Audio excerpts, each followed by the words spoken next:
dalam kehidupan itu tidak akan berjalan sempurna seperti yang ingin kita rasakan. Selalu akan ada perbedaan pandangan. Ya, bahkan dalam kehidupan rumah tangga saja, ya maaf ya, Anda misalnya seorang istri mau kesini saja mungkin masih bisa beda pandangan warna apa untuk jilbab yang dipakai. Ya, dengan suami bisa berbeda. Papa, bagus yang mana ya? Hijau atau kuning? Ah, kayaknya yang hijau deh gitu kan. Enggak, kayaknya kuning deh gitu kan. Masih mending ada dua pilihan. Begitu dipakai pink. Bisa berbeda. Anak bisa berbeda. Jadi kesan pertama yang ingin dibangun bahwa dalam kehidupan sudah pasti akan ada keragaman pandangan. Dan yang kedua, yang tidak normal, keragaman pandangan itu boleh jadi melahirkan tindakan-tindakan yang kontraproduktif. Mungkin akan mendapatkan celaan. Allah dicela, malaikat dicela, Rasul dicela, Nabi dicela, sahabat dicela, tabi'in dicela, ulama dicela. Kita siapa yang mungkin belum menjadi bagian dari orang-orang itu dan ingin bebas dari celaan? Itu mustahil. Jelas sampai sini? Jadi kalau mendapatkan celaan, berbahagialah, berarti kehidupan kita normal. Jelas? Pernah mendapatkan celaan dalam hidup? Halo? Pernah disoal oleh orang lain? Pernah direndahkan oleh orang lain? Nah, Allah tuh memberi kesan kepada kita, jangankan engkau, Rasul yang paling mulia saja pernah mendapati itu. Tapi bagaimana seni mendapatkan ketahanan sehingga dalam dicela pun tetap tenang, dalam disoal pun tetap hatinya nyaman. Karena ketenangan itu yang membawa pikiran tenang dan tindakan yang terukur. Dan kadang-kadang ketenangan itu lebih penting bahkan dibandingkan dengan harta yang berlimpah. Seringkali saya berikan perbandingan dari sejak dulu kita belajar kan. Coba pilih mana? Saya yakin masih konsisten. Pilih mana? Kaya tapi gelisah atau miskin tapi tenang? Tidak boleh ada pilihan ketiga, saya tahu itu. Kaya tapi gelisah atau miskin tapi tenang? Pilih mana? Ya, saya tahu kan. Kaya tapi tenang.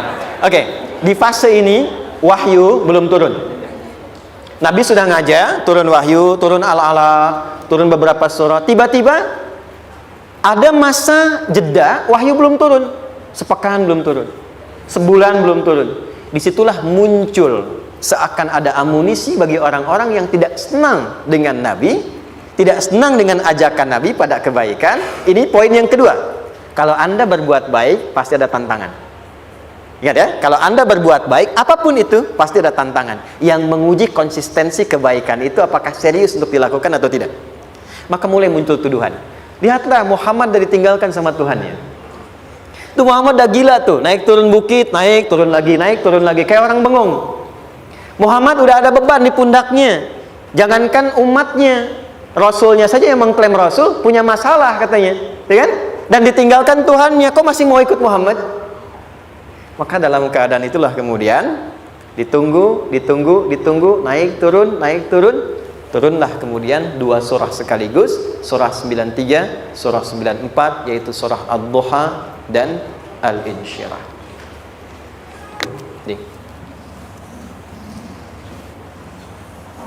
Oke. Ini materinya dahsyat ya, penting sekali, saking pentingnya ini cepat habis tuh. Sekali lagi. Jazakallah khair. Ya, kelihatan ya. Baik, yuk pelan-pelan.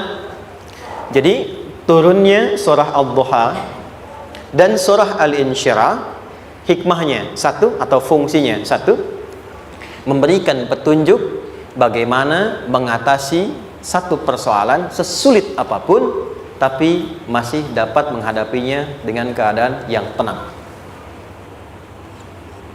Satu surah ini atau dua surah diturunkan untuk membimbing setiap hamba menuju kepada ketenangan hati. Dua, membangun kekuatan mental sehingga dalam situasi apapun dia tetap kuat mengatasi berbagai persoalan kehidupan. Nanti terapannya banyak, di bisnis ada. Nanti saya turunkan contohnya. Kadang-kadang ikut tender, sudah bagus, sudah menang, tapi proyeknya diambil orang. Ada yang begitu? Nanti ada ayatnya, ada. Nanti kita turunkan. Udah siap-siap, kan? Pengen melamar, ternyata keduluan orang, gitu kan? Udah siap-siap, pengen dapat ini, mau lulus, ternyata nilainya nggak seperti yang diharapkan. Muncul, ada, selalu ada demikian. Nanti kompleksitasnya banyak. Tapi dua surah ini kalau kita bisa kuasai artinya dengan baik, pahami dengan benar, maka akan ada sesuatu yang beda yang terasa dalam jiwa kita dan kesiapan mengatasi setiap persoalan dalam kehidupan. Yuk kita baca dulu ya supaya dapat keberkahannya dari dua surah ini. Saya bacakan, Anda ikuti ya. A'udzu billahi minasy syaithanir rajim.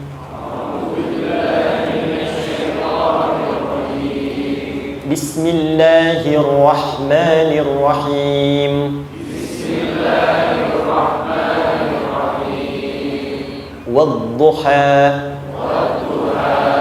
والليل إذا سجى ما ودعك ربك وما قلى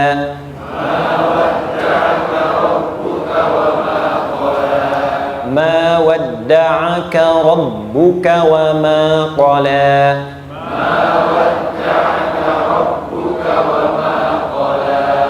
وللآخرة خير لك من الأولى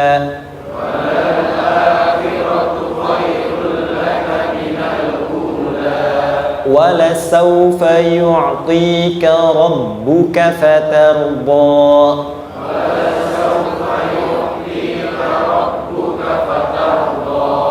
ألم يجدك يتيما فآوى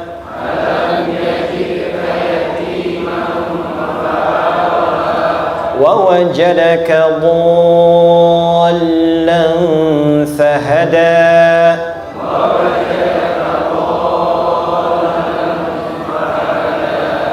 ووجدك عائلا فأغنى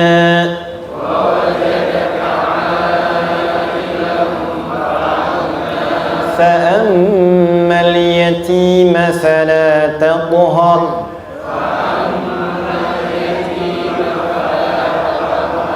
وأما السائل فلا تنهر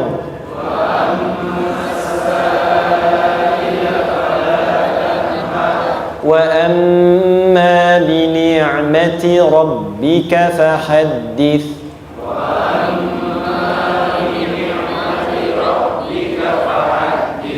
Baik, satu surah dulu, alhamdulillah. Izin saya bacakan tadi untuk diikuti supaya setidaknya kalau kita pulang dan ditanya bagaimana hidupmu engkau jalani, seperti apa engkau berinteraksi dengan Quran yang telah aku turunkan, maka kita pernah menjawab, ya Allah, kami pernah baca akan itu. Jangan pernah kita berkehidupan sampai wafat dan tidak pernah berinteraksi dengan Quran walaupun sekedar membacanya. Wadduha, aku bersumpah, setiap huruf waw yang berada di awal kalimat di satu surah itu makna utamanya berarti sumpah. Ya, qasam, sumpah. Seringkali diartikan demi, ya. Wal asri, demi masa. Wal fajri, demi waktu fajar. Wal laili, demi malam. Intinya sumpah. Sebentar, pelan-pelan. Kalau Allah menyampaikan sesuatu kepada kita, yakin tidak? Saya ulang, yakin tidak? Serius? Hah? Kalau yakin, kenapa tidak dilakukan? Ya, itu pertanyaan besar ya.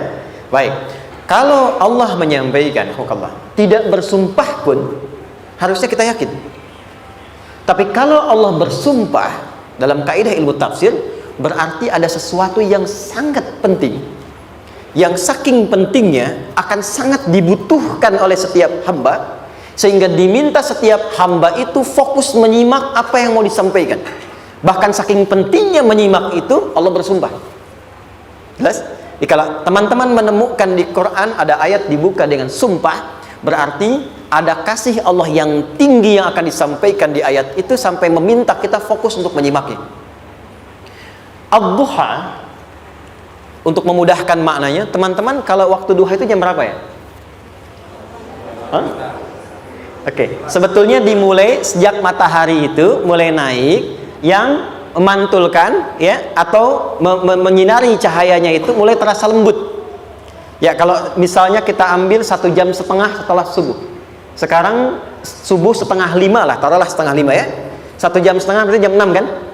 Nah, itu awal duha tuh. Awal duha. Sampai ke pertengahan kurang lebih 9:30, jam 10. Akhir duha jam 11 sampai menjelang ke zuhur. Awal duhanya disebut dengan syuruk namanya. Syuruk. Jadi syuruk itu awal duha. Kalau sudah jam 6 ada cahaya matahari ya. Enak nggak ke tubuh kita itu? Nyaman nggak? Jam 8 enak nggak kalau berjemur ya? Jam 9 enak ya? Nah, ini kata kiasan dalam bahasa Arab. Kalau kita merasakan sesuatu yang enak, nyaman, memberikan manfaat yang banyak, itu orang Arab sering memberikan kiasan dengan waktu-waktu tertentu. Di antaranya duha. Jadi kalau kita menemukan kalimat duha, jangan langsung diartikan ke waktu duhanya. Boleh jadi yang diinginkan adalah makna di balik itu, yaitu semua kenikmatan dan kenyamanan yang didapatkan. Cara mengartikan ini, wadduha, aku bersumpah kata Allah, ya Muhammad, demi semua kenikmatan yang kau rasakan dalam hidup, seperti engkau merasakan kenikmatan cahaya duha itu. Jelas? Wal-laili idza saja, dan aku bersumpah, al-lail, lail itu apa? Malam. Baik, lail turunannya, layali jamaknya, lela, lili, lala, itu malam. Jadi kalau ada ibu leli, ibu malam-malam ya. Lail. Oke. Lail itu malam. Malam gelap nggak? Gelap. Tapi kalau gelapnya gulita, tidak ada cahayanya, gelap betul gitu. Gelap ya. Misalnya sedang kita dapati misalnya satu momentum padam lampu, padam semua, dan pas gerhana misalnya gelap sekali. Nah, itu bahasa Arabnya disebut dengan saja namanya. Ya, saja. Wal laili idza saja. Dan malam apabila telah gulita. Zaman Nabi kan nggak ada lampu, ya, belum ada PLN, ya, dan seterusnya. Jadi gelapnya betul-betul gelap. Saya mau tanya sebentar, biasanya kalau situasi gelap itu mudah nggak menemukan benda tertentu? Melangkah mudah atau sulit? Tidak mudah untuk dilakukan kan? Dalam bahasa Arab, kalau kita ingin mengungkapkan satu kegamangan yang luar biasa, sampai kita merasakan gelap dan sulit melangkah, bukan hanya karena nggak ada cahaya, mungkin karena ada pekerjaan tertentu yang menyulitkan, masalah tertentu yang menyulitkan, sehingga merasa seakan-akan kita tuh gelap, makan nggak enak, melangkah susah. Pernah nggak merasakan situasi yang saking beratnya satu beban itu seakan-akan makan nggak mau, melangkahnya berat, ada vertigo, kadang-kadang pusing? Pernah merasakan itu? Itu bahasa Arabnya wal-laili idza saja. Perhatikan kalimatnya, ya Muhammad sallallahu alaihi wasallam, aku bersumpah demi semua kebahagiaan dan kenikmatan yang engkau pernah raih, seperti merasakan kenikmatan cahaya duha. Dan mungkin persoalan hidup yang pelik yang membuat engkau merasakan kesulitan, seakan-akan merasa di suasana gelap yang gulita. Ma wadda'aka rabbuka wa ma qala. Tanamkan dalam jiwamu yang paling dalam, aku tidak akan pernah meninggalkanmu. Ada suami pulang dari pekerjaan, mendapati istri sedang termenung dan mengalir air matanya.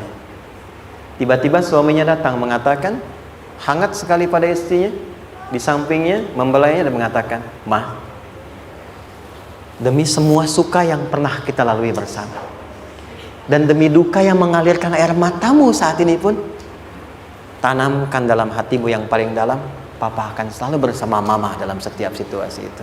Kira-kira para ibu merasakan itu bagaimana perasaannya? Masa sih? Tapi itu menarik loh.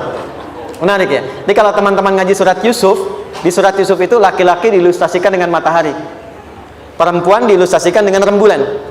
Ya. Inni ra'aitu ahada asyara kaukaba wasyamsa wal qamara ra'aituhum li sajidin. Ayah, aku melihat bulan dan matahari serta 11 gemintang sujud hormat kepadaku. Jadi matahari diartikan itu sebagai laki-laki, suami, ayah. Kenapa disebut matahari? Diilustrasikannya, matahari itu kan menyengat dengan kuat. Kalau kita menjemur, mengeringkan pakaian, melindungi. Tipikal suami itu melindungi. Ada yang ganggu istri, sengat dengan kuat. Ada air mata yang mengalir, hei, keringkan itu sehingga tidak larut air mata mengalir di pipinya. Itu matahari. Sebaliknya rembulan. Rembulan itu kan enak dipandang, bukan bulannya ya, bukan bulannya. Kalau bulannya kan desainnya nggak sempurna baik terlihat, tapi cahaya rembulannya. tampil dengan indah, tampil dengan baik, enak dipandang, menenangkan, dan tidak tertukar. Jangan sampai ada istri jadi matahari, suami jadi rembulan. Jelas ya? Dengan kekuatan bulan aku menghukummu, ya kan? Itu salah. Oke. Tahan sampai sini, tahan. Lihat baik-baik. Saya berhenti sampai sini dulu. Kalau di Quran ada ayat menyebutkan, tidak spesifik orang yang disebutkan dan kapan kejadiannya, maka peristiwa itu akan terjadi dan dialami oleh kemungkinan generasi berbeda di setiap masa dengan tokoh berbeda tapi perasaan yang serupa. Sebaliknya, kalau disebutkan namanya, jelas identitasnya, kapan kejadiannya, maka peristiwa itu hanya akan menimpa orang tersebut dan tidak akan dialami lagi orang lain setelahnya. Saya tanya dulu yang akhwat, yang perempuan, kenal Maryam? Kenal, bagus. Kenal di mana? Maryam anaknya Imran, mengandung, melahirkan Isa alaihissalam, Yesus Mesias, tanpa disentuh laki-laki manapun. Dan di Quran identitasnya disebutkan langsung, Maryam binti Imran, wa Maryam ibnata Imran. Ini menunjukkan kesan bahwa yang mengandung dan melahirkan tanpa disentuh laki-laki manapun, itu hanya Maryam anaknya Imran. Ingat ya, mengandung melahirkan tanpa disentuh laki-laki manapun, bukan mengandung melahirkan tanpa suami. Kalau itu banyak dia, ya, mengandung melahirkan tanpa disentuh laki-laki manapun, hanya Maryam binti Imran. Tapi kalau nggak disebutkan siapa orangnya, kapan kejadiannya, tidak detail disebutkan, ini artinya situasi itu akan dialami kembali oleh orang di masa depan dengan generasi yang berbeda tapi substansi yang sama. Pertanyaannya, pernahkah kita mengalami situasi yang sulit sampai seakan merasa gelap? Nah, baik, maka adab yang pertama, jika mengalami situasi seberat apapun dalam berkehidupan, maka dekati Allah Subhanahu wa ta'ala. Ini awalnya, dekati Allah. Apalagi kalau ada yang mengatakan ini nggak mungkin, ini nggak akan terjadi, ini nggak bisa. Kalau sudah ada tanda seperti itu tanda langsung dari Allah, supaya Anda diminta langsung mendekat kepada Allah dan tinggalkan semua makhluk. Karena Allah hanya akan mengabulkan langsung kepada Anda tanpa perantara siapapun. Itu yang terjadi pada Nabi Zakaria. Ini nggak mungkin, ini mustahil. Maka beliau langsung memohon kepada Allah dan langsung menyebutkan, ya Allah, saya minta darimu saja, tidak dari yang lain. Maka dikabulkan seketika. Jadi yang pertama, jika punya kesulitan sebesar apapun, seberat apapun, cepat dekati Allah. Maka di situ akan dijawab langsung oleh Allah, ma wadda'aka rabbuka wa ma qala. Hambaku, sepanjang engkau mendekat kepadaku, maka yakinkan dalam dirimu, situasi apapun yang kau rasakan, aku tidak akan pernah meninggalkanmu. Sudah? Satu? Paham sampai sini? Oke. Pelan-pelan ya. Saya belum bicara caranya. Saya baru bicara di awal motivasinya. Dekati Allah dulu, nanti caranya didetilkan di surah Al-Insyirah. Teruskan. Ma wadda'aka rabbuka wa ma qala. Walal akhiratu khairul laka minal. Perhatikan. Hei, seberat-berat bebanmu saat ini, ingat, satu saat akan tuntas. Dan ini pun ujian. Kalau sudah meninggal, gak ada ujian lagi. Dan nanti kehidupan yang sekarang, apapun yang engkau pertentangkan, perdebatkan, perselisihkan, itu semua akan ditinggalkan. Jadi ternyata Allah mengungkap hakikat kehidupan dunia. Apapun yang diperselisihkan, tuh unik ya. Orang berselisih pada yang akan ditinggalkan. Aneh nggak? Ada orang berebut makanan, kan? Rebutan sampai berkelahi dan sebagainya. Pada akhirnya makanan yang diperebutkan itu pun akan ditinggalkan. Yang ini meninggal, itu meninggal. Jadi memperebutkan sesuatu yang pada akhirnya akan berakhir.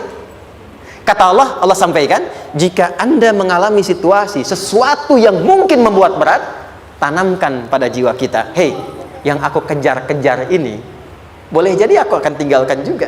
Kenapa aku harus menangisi dan larut pada sesuatu yang tidak abadi?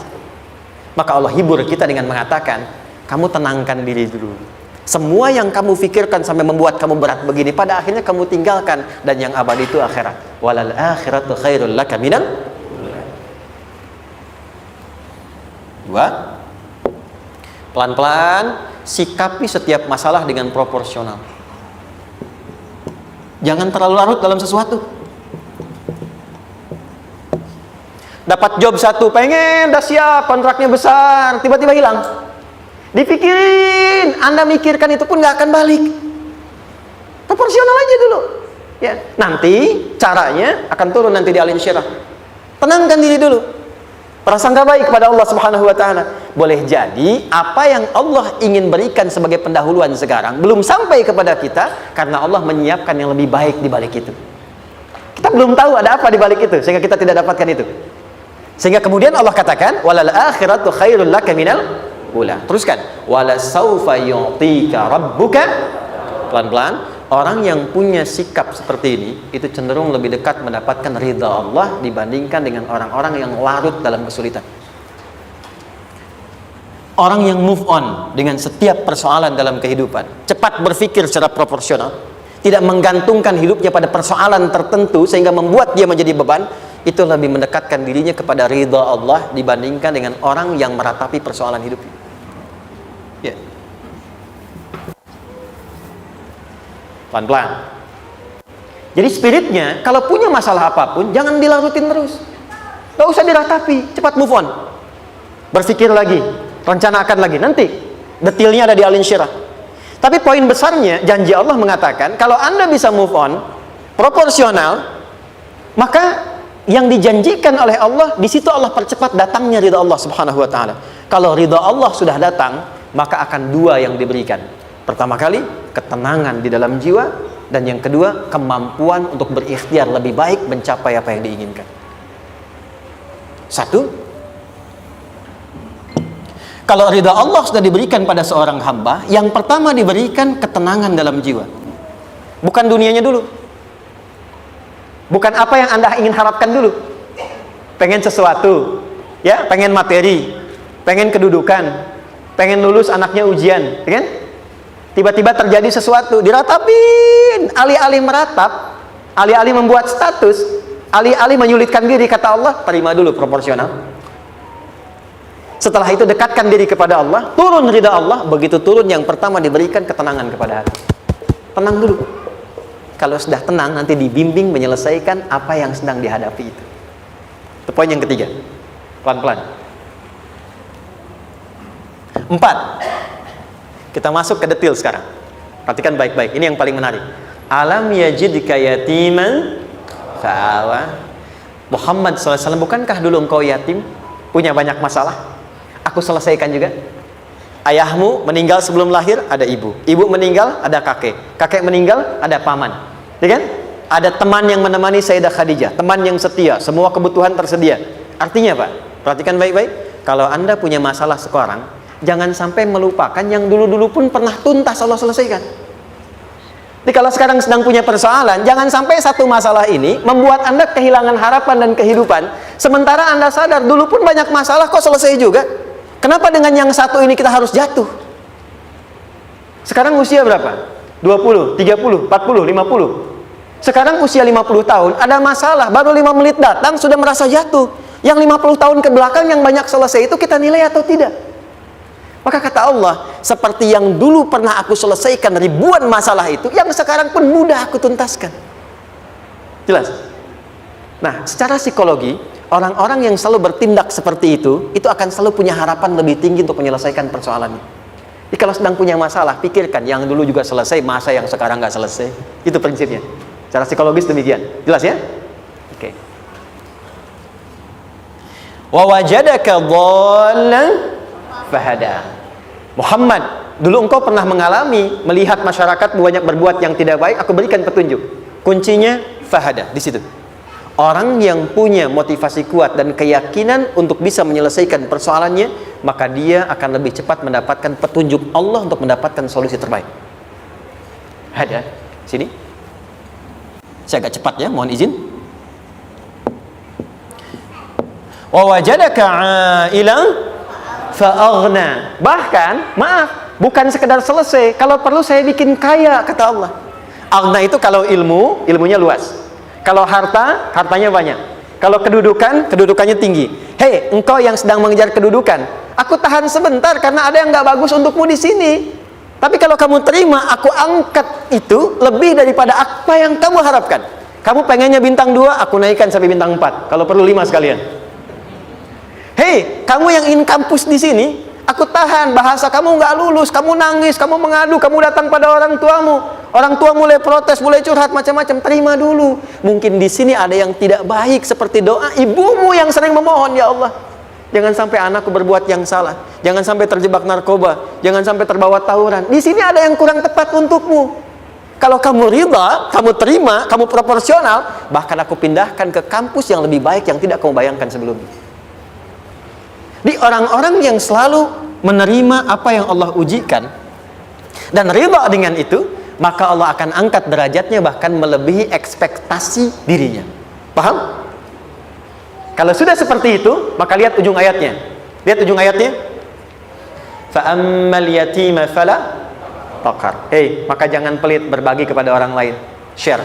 Kalau sudah sukses, share. Berbagi, bukan hanya materi, bagi ilmunya, ya, bagi kebahagiaannya. Wa ammas sa'ila fala tanhar. Jangan sampai nunggu orang minta. Kalau lihat ada kawan yang butuh, sekarang Anda sukses. Tapi boleh jadi kesuksesan Anda itu tangganya dari teman-teman Anda. Kalau sudah teraih ke atas, lihat lagi anak tangganya ke bawah. Ajak teman, jangan ditunggu minta. Ajak, bawa dia, berikan peluang. Jangan sampai dia minta, apalagi Anda bentak-bentak. Aku kan yang dulu bantu kamu. Jangan sampai keluar kata-kata itu. Kamu bisa naik di atas karena aku kan yang dulu bantu kamu.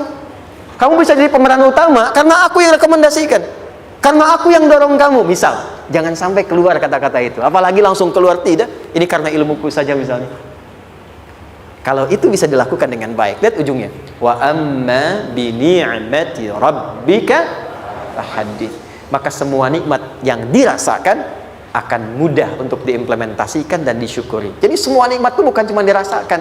Jadi membagi semua nikmat itu adalah rasa terbaik untuk menikmatinya. Maaf ya, Anda kalau punya makanan, dimakan sendiri. Dengan dibagi sama-sama, kira-kira rasa nyamannya yang pertama atau yang kedua? Kedua. Makan sendiri, enaknya sendiri kan? Tapi ketika ada teman berbagi dan tahu, oh enak ya, nyaman ya, ada kebahagiaan, ada ngobrol, ada tertawa, ada kebersamaan, itulah inti nikmat yang sesungguhnya. Wa amma bi ni'mati rabbika. Ternyata masalah yang diberikan bukan ingin memberikan beban, tapi ujungnya, endingnya supaya Anda bisa mendapatkan nikmat berkualitas yang bisa dibagi. Lihat surat Ad-Duha itu jangan cuma lihat awalnya, lihat ujungnya. Ternyata ketika seseorang mendapat masalah seberat apapun, itu bukan ingin membebani, tapi ingin meningkatkan kualitas hidupnya supaya mendapatkan nikmat yang lebih besar dan merasakan nikmatnya itu dengan berbagi. Itu poinnya. Jadi kalau sampai sini kita paham dan kita beri nama misalnya dengan fikih ujian. Jadi kalau desain ujian ini sistematikanya kita pahami, maka tidak ada alasan untuk mengeluhkan persoalan. Jadi melihat masalah itu bukan sebagai beban, pada akhirnya melihatnya sebagai tangga untuk mencapai kebahagiaan. Jelas sampai sini? Baik, kalau sudah seperti ini, ingin punya masalah atau tidak ingin punya masalah? Tidak. Ingat ya, jadi kalau anak pulang bawa masalah, dilihatnya jangan beban. Oh, Allah ingin menaikkan kualitas pada anak saya, yang dengan itu menjadikan ia mendapatkan nikmat yang belum pernah didapati.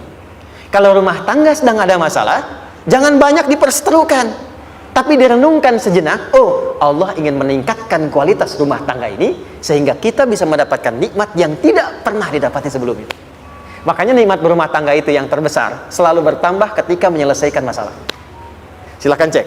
Kalau sedang ada masalah berseteru kan, tapi setelah selesai kan jadi lebih nikmat ya. Ya, lebih senang lagi, lebih cair lagi, lebih bahagia lagi, lebih mendukung lagi. Ternyata ada nilai-nilai kebaikan yang tersimpan yang belum disadari sepenuhnya. Pertanyaannya, kadang-kadang mudah diucapkan tapi tidak mudah mempraktekkan. Bagaimana itu semua bisa ditempuh dengan baik sehingga ketika mengalaminya kita bisa tenang menghadapinya. Maka turunlah surah Al-Insyirah. Saya cepat.